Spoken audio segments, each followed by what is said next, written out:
पिछले सेक्शन में हमने देखा कि साइक्लिक रिडंडेंसी चेक (सीआरसी) जैसे टूल किस तरह एक सतर्क सिक्योरिटी गार्ड की तरह काम करते हैं। अगर इथरनेट केबल या वाईफाई लिंक के जरिए फ्रेम ट्रांसिट में होने के दौरान एक सिंगल बिट भी फ्लिप हो जाता है तो रिसीवर पर सीआरसी चेक फेल हो जाता है और करप्टेड फ्रेम को तुरंत ड्रॉप कर दिया जाता है। यह स्ट्रेटेजी यानी एरर को डिटेक्ट करना और करप्टेड फ्रेम को फेंक देना बैकवर्ड एरर करेक्शन या एरर डिटेक्शन विथ रिट्रांसमिशन के नाम से जानी जाती है। यह एक सिंपल एजम्पशन पर काम करती है। अगर मैं इस फ्रेम को ड्रॉप कर देता हूं तो मैं सेंडर से एक फ्रेश कॉपी दोबारा भेजने के लिए आसानी से कह सकता हूं। शॉर्ट डिस्टेंस नेटवर्क के लिए यह अप्रोच बहुत बढ़िया काम करती है। लेकिन तब क्या होता है जब डेटा को दोबारा ट्रांसमिट करना बहुत ज्यादा खर्चीला या प्रैक्टिकली इम्पॉसिबल हो जाता है। Section break, backward versus forward error correction.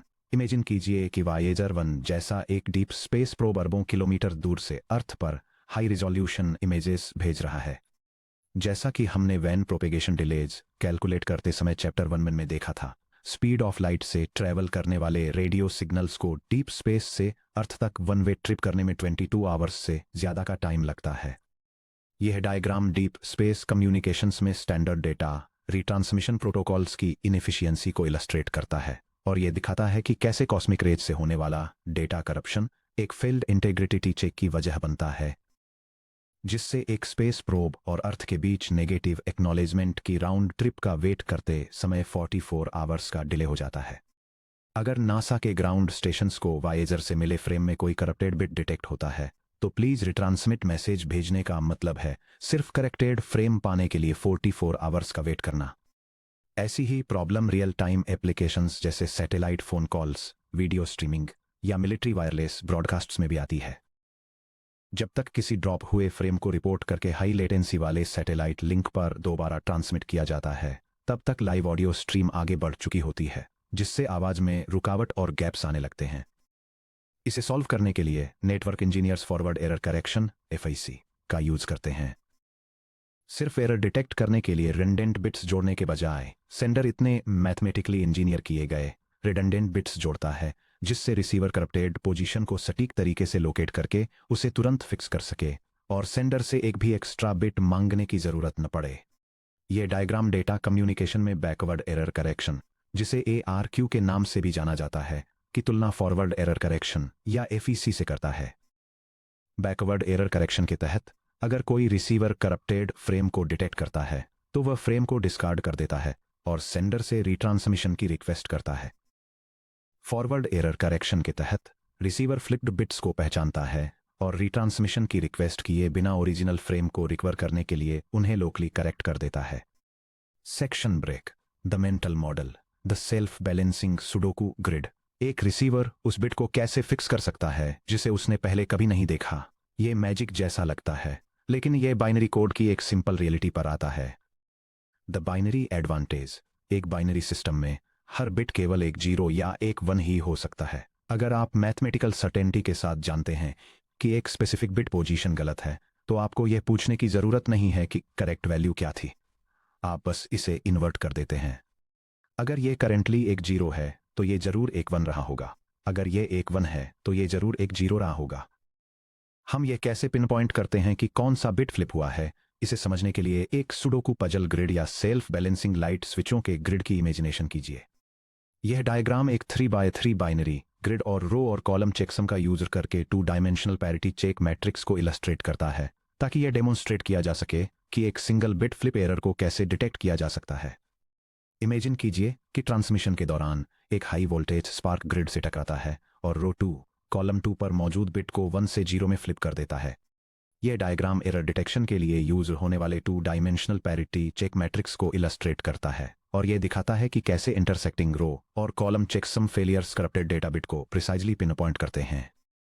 जब रिसीवर ग्रिड को इंस्पेक्ट करता है, रो 2 चेकसम फेल हो जाता है। यह वंस की एक इवन संख्या की उम्मीद कर रहा था लेकिन केवल 1 काउंट किया। कॉलम 2 चेकसम फेल हो जाता है, इसने भी वंस की एक ऑड संख्या काउंट की। फेल होने वाली रो और फेल होने वाले कॉलम के इंटरसेक्शन को ढूंढकर रिसीवर सटीक करप्टेड सेट सेल को पिन पॉइंट कर लेता है। रो 2 कॉलम 2, क्योंकि सेल में करेंटली एक 0 है, रिसीवर इसे तुरंत वापस 1 में फ्लिप कर देता है। डेटा रिपेयर हो गया है। फॉरवर्ड एरर करेक्शन के पीछे की कोर इंट्यूशन यही है। हालांकि हर छोटे ब्लॉक के लिए पैरिटी बिट्स की पूरी रो और कॉलम भेजना बहुत ज़्यादा ओवरहेड क्रिएट करता है। 1950 में बेल लैब्स के एक मैथमेटिशियन जिनका नाम रिचर्ड हैमिंग था, उन्होंने एक एलिगेंट स्कीम बनाई जो पॉसिबल पैरिटी बिट्स की एब्सोल्यूट मिनिमम संख्या का यूज करके इसी सटीक पिन पॉइंटिंग कैपेबिलिटी को अचीव करती है, the Hamming code. Section break. Geometric intuition, Hamming distance. एक हैमिंग कोड बनाने से पहले हमें उस फंडामेंटल मीट्रिक को समझना होगा जो सभी एरर डिटेक्शन और करेक्शन कोड्स को गवर्न करता है, हैमिंग डिस्टेंस। रिचर्ड हैमिंग के नाम पर रखा गया दो इक्वल लेंथ बाइनरी स्ट्रिंग्स ए और बी के बीच का हैमिंग डिस्टेंस डी उन बिट पोजीशन की संख्या के रूप में डिफाइन किया जाता है जिनमें करस्पॉन्डिंग बिट्स डिफरेंट होते हैं। ये विजुअल डायग्राम इलस्ट्रेट करता है कि करस्पॉन्डिंग पोजीशंस को कंपेयर करके 2 बिट बाइनरी सीक्वेंसेस के बीच हैमिंग डिस्टेंस कैसे कैलकुलेट किया जाता है, ये दिखाते हुए कि 2 बिट्स डिफर करते हैं और इसका रिजल्टेंट फाइनल डिस्टेंस वैल्यू 2 आता है। कंप्यूटेशनली हैमिंग डिस्टेंस कैलकुलेट करने के लिए स्ट्रिंग ए और स्ट्रिंग बी के बीच बिटवाइज XOR परफॉर्म करें। XOR रिजल्ट में वंस के नंबर को काउंट करें। इस काउंट को पॉपुलेशन काउंट या हैमिंग वेट कहा जाता है।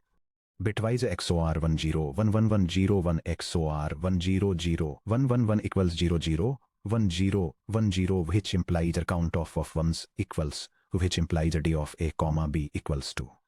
Section break. किसी कोड सिस्टम का मिनिमम हैमिंग डिस्टेंस डीमिन। किसी भी कम्युनिकेशन प्रोटोकॉल में सेंडर और रिसीवर वैलिड बाइनरी पैटर्न्स के एक सेट पर एग्री करते हैं जिन्हें कोड वर्ड्स कहा जाता है। किसी कोड सिस्टम का मिनिमम हैमिंग डिस्टेंस डीमिन उस सिस्टम में वैलिड कोडवर्ड्स के किसी भी पेयर के बीच का सबसे छोटा हैमिंग डिस्टेंस होता है।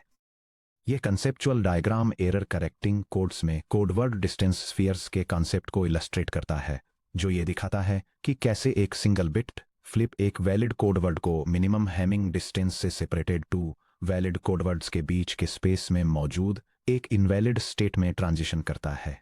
डीमिन 2 फंडामेंटल रूल्स के अकॉर्डिंग किसी नेटवर्क प्रोटोकॉल की एरर पावर को डिटरमाइन करता है जो अक्सर गेट एग्जाम्स में टेस्ट किए जाते हैं। Section break. Get core rules error capabilities versus D min. Rule 1D bit errors को डिटेक्ट करने के लिए फ्रेम में कहीं भी डी सिंगल बिट एरर्स तक को रिलायबली डिटेक्ट करने के लिए कोड सिस्टम का मिनिमम हैमिंग डिस्टेंस होना चाहिए। डी सब मिन इज ग्रेटर देन और इक्वल टू d+1। एग्जाम्पल, अगर डी मिन इक्वल टू 2 है तो एक सिंगल बिट फ्लिप जहां d इक्वल टू 1 है एक वैलिड कोडवर्ड को एक इनवैलिड बिट पैटर्न में कन्वर्ट कर देता है जो किसी भी लीगल कोडवर्ड से मैच नहीं करता। रिसीवर इमीडिएटली करप्शन डिटेक्ट कर लेता है।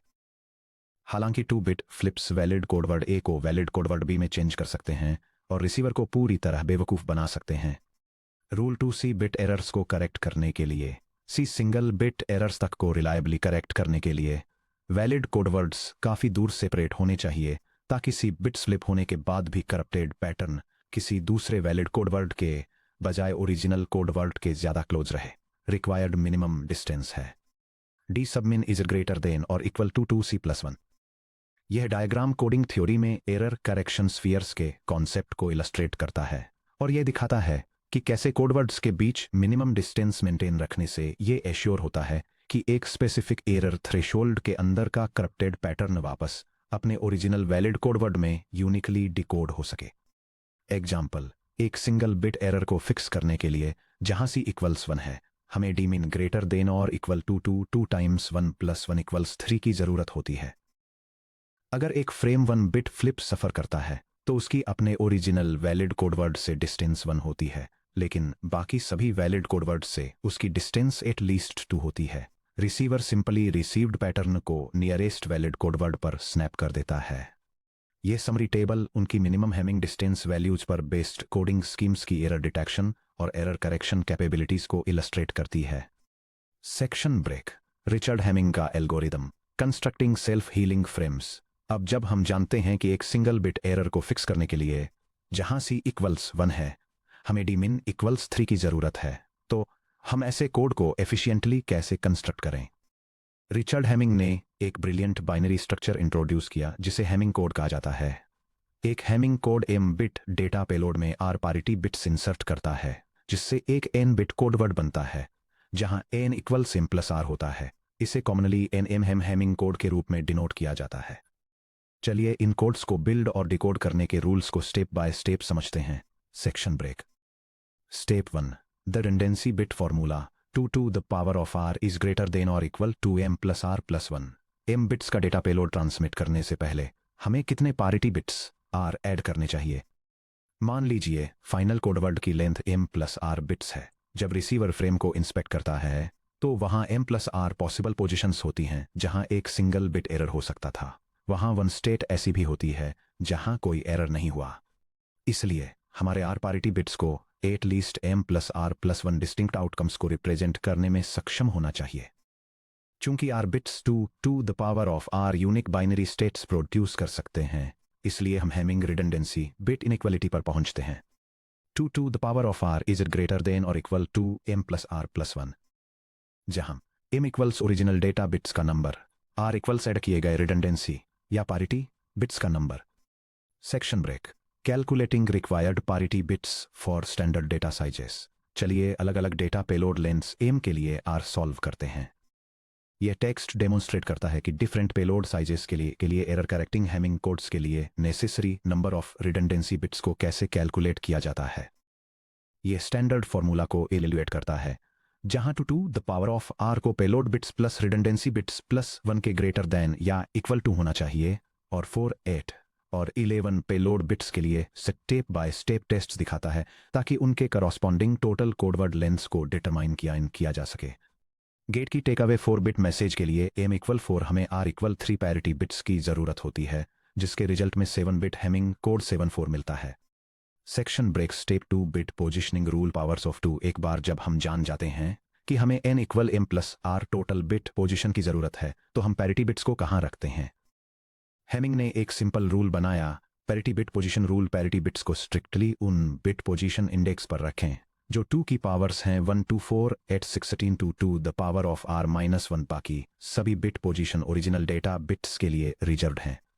यह डायग्राम एक 7-4 हैमिंग एरर करेक्टिंग कोड के लिए बिट पोजीशन असाइनमेंट दिखाता है। ये 1 से 7 तक के बिट इंडिसेस को उनके 3 बिट बाइनरी रिप्रेजेंटेशन के साथ मैप करता है, जो ये दिखाता है कि पैरिटी बिट्स 2 की पावर्स वाले पोजीशन इंडिसेस पर रखे जाते हैं, जबकि डेटा बिट्स बाकी पोजीशंस पर आते हैं। ध्यान दें कि हम 1 बेस्ड इंडेक्सिंग का यूज करते हैं, लेफ्ट से राइट 1 से 7 तक काउंट करते हुए।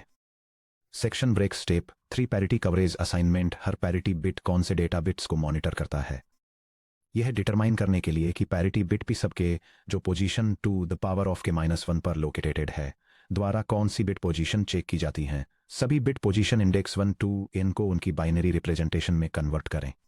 P1 पोजीशन 1 इक्वल 0 0 1 बाइनरी में उन सभी बिट पोजीशन को चेक करता है जिनके बाइनरी इंडेक्स के least significant bit LSB position में 1 होता है चेक की गई पोजीशन 1 3 5 7 9 11, और इसी तरह skip 1 bit check 1 bit skip 1 bit check 1 bit P2 position 2 equal 0 1 0 binary में उन सभी बिट पोजीशन को चेक करता है जिनके बाइनरी इंडेक्स के सेकंड बिट पोजीशन में 1 होता है चेक की गई बिट पोजीशन 2 3 6 7 10 11, और इसी तरह skip 2 bits check 2 bits skip 2 bit check 2 bits P4 position 4 equal 1 0 0 binary में उन सभी बिट पोजीशन को चेक करता है जिनके बाइनरी इंडेक्स के थर्ड बिट पोजीशन में 1 होता है चेक की गई बिट पोजीशन 4 5 6 7 12 13 14 15, और इसी तरह skip 4 bits check 4 bits skip 4 bits check 4 bits. यह table 7 bit Hamming error correcting code के लिए पैरिटी कवरेज मैप इलस्ट्रेट करता है, जो ये बताता है कि कैसे 3 पैरिटी बिट्स अपनी बाइनरी इंडेक्स वैल्यूज के बेसिस पर स्पेसिफिक डेटा और पैरिटी पोजीशंस को मॉनिटर करते हैं। Section break. Step by step practical walk through the 7-4 Hamming code. आइए एक कंप्लीट एंड-टू-एंड ट्रेस पर काम करते हैं। 4 बिट मैसेज को एनकोड करना, चैनल करप्शन को सिम्युलेट करना, रिसीवर पर सिंड्रोम कैलकुलेट करना और करप्टेड बिट को रिपेयर करना। Problem scenario. Original data payload जहां m equals 41001, protocol 7-4 Hamming code with even parity. Section break. Phase 1 encoding 8 the sender. Step 1 insert data bits into reserved positions. Data bits 1001 को position 3 5 6 और 7 में रखें। Bit 3d सब 3 equals 1 bit 5d सब 5 equals 0 bit 6d सब 6 equals 0 bit 7d सब 7 equals 1। यह diagram एक 7 बिट हैमिंग कोड के इनिशियल लेआउट को दिखाता है, जिसमें इनिशियल डेटा वैल्यूज के साथ पैरिटी और डेटा बिट पोजीशंस को मैप किया गया है, जबकि पैरिटी बिट वैल्यूज को अभी कैलकुलेट करना बाकी है। Step 2. Calculate parity bit P1. PV1 checks positions 1, 3, 5, 7. Even parity के लिए positions 1, 3, 5, 7 पर बिट्स का XOR सम 0 के बराबर होना चाहिए. P sub 1 XOR D sub 3 XOR D sub 5 XOR D sub 7 equals 0. P sub 1 XOR 1 XOR 0 XOR 1 equals 0, which implies P sub 1 XOR 0 equals 0, which implies P sub 1 equals 0. Step 3. Calculate parity bit P2. P2 checks positions 2, 3, 6, 7. P sub 2 XOR D sub 3 XOR D sub 6 XOR D sub 7 equals 0. P sub 2 XOR 1 XOR 0 XOR 1 equals 0, which implies P sub 2 XOR 0 equals 0, which implies P sub 2 equals 0. Step 4. Calculate parity bit P4. P4 checks positions 4, 5, 6, 7. P sub 4 XOR D sub 5 XOR D sub 6 XOR D sub 7 equals 0. P sub 4 XOR 0 XOR 0 XOR 1 equals 0 implies P sub 4 XOR 1 equals 0 implies P sub 4 equals 1. Step 5. Construct final transmitted code word. सभी bits को एक साथ assemble करते हुए. यह diagram 7 bit Hamming code की final state को दिखाता है, जिसमें कैलकुलेट की गई पैरिटी वैल्यूज को डेटा वैल्यूज के साथ इंटीग्रेट करके complete error correcting bit sequence बनाया गया है. Transmitted code word 00111001. Section break. Phase 2 channel interference bit flip simulation. अब मान लीजिए कि फ्रेम एक नॉइजी वाईजी वायरलेस लिंक से होकर गुजरता है. इंटरफेरेंस पोजीशन 5, D5 पर स्ट्राइक करता है, जिससे इसकी वैल्यू 0 से 1 में फ्लिप हो जाती है. यह डायग्राम एक single bit transmission error illustrate करता है, जो एक ओरिजिनल 7 बिट बाइनरी सीक्वेंस और 5th बिट के 0 से 1 फ्लिप होने के बाद का रिसीव्ड सीक्वेंस दिखाता है. Section break. Phase 3 receiver verification and syndrome calculation. जब रिसीवर 00011101 रिसीव करता है, तो उसे पहले से कोई जानकारी नहीं होती कि कौन सा बिट फ्लिप हुआ है. ये एक सिंड्रोम टेस्ट परफॉर्म करता है. रिसीवर बिट्स के प्रत्येक सेट के लिए पैरिटी चेक रिकैलकुलेट करता है, जिससे सिंड्रोम बिट्स जनरेट होते हैं AS4, AS2, AS1. Check AS1 positions 1, 3, 5, 7. AS sub 1 equals bit 1 XOR, bit 3 XOR, bit 5 XOR, bit 7 equals 0 XOR 1 XOR 1 XOR 1 equals 1. Parity check fail हो गया. Even number of ones expected थे, लेकिन 3 मिले check. AS2 positions 2, 3, 6, 7. AS sub 2 equals bit 2 XOR, bit 3 XOR, bit 6 XOR, bit 7 equals 0 XOR 1 XOR 0 XOR 1 equals 0. Parity check pass हो गया. Check AS4 positions 4, 5, 6, 7. AS sub 4 equals bit 4 XOR, bit 5 XOR, bit 6 XOR, bit 7 equals 1 XOR 1 XOR 0 XOR 1 equals 1. Parity check fail हो गया. Even number of ones expected थे, लेकिन 3 मिले. Section break. Phase 4 error location and correction. Receiver syndrome bits को 3 bit binary syndrome number में combine करता है. Syndrome word AS equals AS sub 4, AS sub 2, AS sub 1. Syndrome word AS equals 101 base 2. Binary syndrome 101 base 2 को decimal में convert करें. 101 base 2 equals 1 times 2 square plus 0 times 2 the power of 1 plus 1 times 2 2 the power of 0 equals 5 base 10. यह diagram illustrate करता है कि coding theory में error detection कैसे काम करता है, जिसमें इंडिविजुअल सिंड्रोम चेक बिट्स को एक बाइनरी नंबर में कंबाइन करके उस वैल्यू को डेसिमल में कन्वर्ट किया जाता है और करप्टेड बिट की एग्जैक्ट पोजीशन को आइडेंटिफाई किया जाता है. Syndrome decimal value corrupted bit के 1 बेस्ड इंडेक्स को रिवील करती है. Bit position 5. एरर को करेक्ट करने के लिए रिसीवर सिंपली पोजीशन 5 पर मौजूद बिट को फ्लिप कर देता है. Corrupted bit 5 equals 1 implies flipped back to 0. Corrected code word 00111001. Finally receiver position 1, 2 और 4 पर मौजूद पैरिटी बिट्स को हटा देता है और pristine 4 bit data payload 1001 extract कर लेता है. Section break. Single error correction double error detection. SACDD standard Hamming code with dmin equals 3 किसी भी सिंगल बिट एरर को फिक्स कर सकता है. हालांकि अगर ट्रांसमिशन के दौरान एक ही समय में 2 बिट्स फ्लिप हो जाते हैं, तो स्टैंडर्ड हेमिंग कोड कंफ्यूज हो जाता है. सिर्फ किसी थर्ड अनरिलेटेड बिट पोजीशन की तरफ पॉइंट करेगा, जिससे रिसीवर एक परफेक्टली फाइन बिट को फ्लिप कर देगा और डेटा और भी खराब हो जाएगा. इससे बचने के लिए modern server memory, ECC RAM और reliable wireless protocols SICDD single error correction double error detection का यूज करते हैं।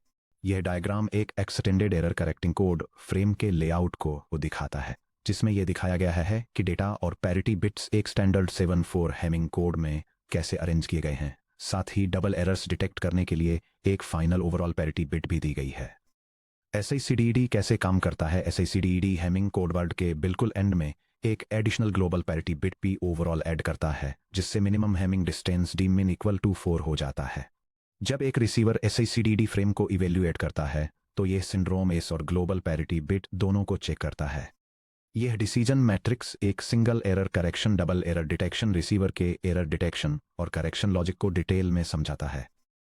यह एक्सप्लेन करता है कि कैसे सिंड्रोम रिजल्ट्स को ग्लोबल पैरिटी चेक्स के साथ कंबाइन करके सिस्टम क्लीन डेटा, एक करेक्टेबल सिंगल बिट एरर, एक अनकरेक्टेबल डबल बिट एरर जिसके लिए फ्रेम को ड्रॉप करना पड़ता है, या फिर खुद ग्लोबल पैरिटी बिट के एक सिंपल फ्लिप के बीच आसानी से डिफरेंशिएट कर पाता है। Section break GATE exam spotlight classic exam questions. चलिए एग्जाम सिनेरियो की तैयारी के लिए 2 रिप्रेजेंटेटिव क्वेश्चंस सॉल्व करते हैं। GATE problem 1 redundancy bits calculation question. एक नेटवर्क नोड को Hamming single bit error correction code का यूज करके 32 bit data block m equal to 32 transmit करने की जरूरत है। Minimum number of parity bits कितने रिक्वायर्ड हैं? सॉल्यूशन हेमिंग रिडंडेंसी इनइक्वालिटी का यूज करें। 2 to the power of r is greater than or equal to m plus r plus 1 given m equal to 32. 2 to the power of r is greater than or equal to 30 plus r plus 1, which implies 2 to the power of r is greater than or equal to 33 plus r. r की values test करें। Try r equal to 5 to the power of 5 equal to 32. Check inequality 32 e is greater than or equal to 33 plus 5 equal to 38. False. Try r equal to 6 to the power of 6 equal to 64. Check inequality 64 is greater than or equal to 33 plus 6 equal to 39. True. Answer required parity bits का minimum number r equal to 6 है। Total transmitted block size n equal to 32 plus 6 equal to 38 bits है। Section break get problem 2 parity check calculation question. Even parity के साथ receive हुआ 7 bit Hamming code word 11001110 है। Determine करें कि क्या कोई एरर आया है, और अगर आया है तो करप्टेड बिट पोजीशन आइडेंटिफाई करें। सॉल्यूशन रिसीव्ड बिट्स को उनकी 1 बेस्ड पोजीशन इंडाइसेस के साथ लिखें। यह diagram 7 bit Hamming code error detection system के लिए बिट लेआउट को इलस्ट्रेट करता है, जिसमें position indexes, received binary values और डेसिग्नेटेड पैरिटी और डेटा बिट लेबल्स दिखाए गए हैं। Syndrome bits S1, S2, S4 calculate करें। S1 equals bit 1 XOR, bit 3 XOR, bit 5 XOR, bit 7 equals 1 XOR, 0 XOR, 1 XOR, 0 equals 0। S2 equals bit 2 XOR, bit 3 XOR, bit 6 XOR, bit 7 equals 1 XOR, 0 XOR, 1 XOR, 0 equals 0। S4 equals bit 4 XOR, bit 5 XOR, bit 6 XOR, bit 7 equals 0 XOR, 1 XOR, 1 XOR, 0 equals 0। Binary syndrome S बनाएं जो S sub 4, S sub 2, S sub 1 equal to 0 0 0 base 2 equal to 0 base 10 है। Answer चूंकि syndrome value 0 0 0 है, इसलिए कोई bit error नहीं हुआ है। रिसीव्ड कोडवर्ड बिल्कुल क्लीन है। Section break chapter section summary. ये reference table error control coding के कोर कॉन्सेप्ट्स को समराइज करती है, जिसमें बैकवर्ड एरर करेक्शन जो करप्टेड फ्रेम्स को ड्रॉप कर देता है और रिट्रांसमिशंस की रिक्वेस्ट करता है की तुलना फॉरवर्ड एरर करेक्शन से की गई है, जो रिडंडेंसी ऐड करता है ताकि रिसीवर एरर्स को लोकली फिक्स कर सके। ये हेमिंग डिस्टेंस, एरर डिटेक्शन और करेक्शन बाउंड्स, पावर्स ऑफ 2 पर पैरिटी बिट प्लेसमेंट और फ्लिप्ड बिट्स को लोकेट करने के लिए सिंड्रोम डिकोडिंग के की रूल्स को भी आउटलाइन करती है। Section break. नेक्स्ट टॉपिक की तरफ बढ़ते हुए अब हमारा डेटा लिंक लेयर टूलकिट काफी मजबूत होता जा रहा है। हम जानते हैं कि बिट और बाइट स्टफिंग का यूज करके फ्रेम बाउंड्रीज कैसे मार्क की जाती हैं, CRC का यूज करके करप्टेड फ्रेम्स को कैसे डिटेक्ट किया जाता है, और हेमिंग कोड्स का यूज करके on the fly damaged bits को कैसे रिपेयर किया जाता है। हालांकि लेयर 2 पर फ्रेम इंटीग्रिटी को रिसॉल्व करना आधी ही जंग है। इमेजिन कीजिए एक high speed fibre optics server 10 gigabits per second 10 Gbps की स्पीड से डेटा ट्रांसमिट कर रहा है, सीधे एक छोटे आईओटी सेंसर या लेगेसी वर्कस्टेशन को जो सिर्फ 10 मेगाबिट्स पर सेकंड 10 एमबीपीएस की स्पीड से डेटा प्रोसेस कर सकता है। भले ही हर सिंगल फ्रेम 0 बिट एरर्स और परफेक्ट सीआरसी चेकसम के साथ ट्रांसमिट हो, फिर भी स्लो रिसीवर का मेमोरी बफर जल्दी ही ओवरफ्लो हो जाएगा, जिससे यह इनकमिंग फ्रेम्स को ड्रॉप करने लगेगा, सिर्फ इसलिए क्योंकि इसके पास उन्हें प्रोसेस करने का टाइम ही नहीं है। हम एक फास्ट एग्रेसिव सेंडर को एक स्लो ओवरवेल्म्ड रिसीवर को फ्लड करने से कैसे रोक सकते हैं? हमारे next section 3.5 flow control protocols, stop and wait, go back N और selective repeat mental model the sliding window में हम एक्सप्लोर करेंगे कि कैसे सेंडर और रिसीवर अपनी ट्रांसमिशन रेट्स को स्लाइडिंग विंडो प्रोटोकॉल्स का यूज करके कोऑर्डिनेट करते हैं ताकि फिजिकल लिंक्स पर स्मूथ अनबफर्ड डिलीवरी की गारंटी दी जा सके।